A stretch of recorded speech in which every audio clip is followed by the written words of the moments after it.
Makanya kalau Ramadan Pak orang puasa, ulama Indonesia itu bilang tidurnya orang berpuasa itu berpahala. Orang Arab itu kalau dengar itu jengkel, marah orang Arab itu kalau bilang masa tidur berpahala. Karena memang ulama Indonesia itu pakai kaidah itu.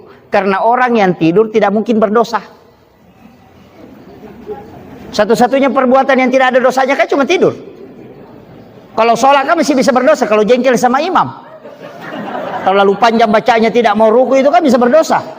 Baca Al-Quran kan bisa salah. Zikir kan juga bisa. Ceramah juga bisa begitu. Kejengkel sama ustaznya, terlalu lama ceramah, tidak mau berhenti, kita sudah ngantuk, sudah capek duduk. Tapi kalau orang tidur kan pasti tarkul haram. Tidak ada orang yang tidur itu berdosa. Karena orang yang tidur kan tidak gosip, tidak jengkel, tidak apa, kan tidur aja selesai. Makanya tidurnya orang yang berpuasa itu berpahala karena memang tidak ada dosanya.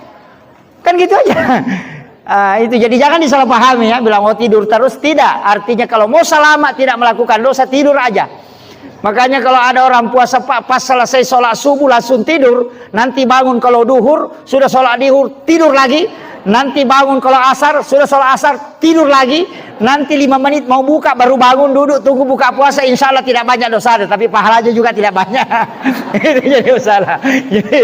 Kan itu kuncinya.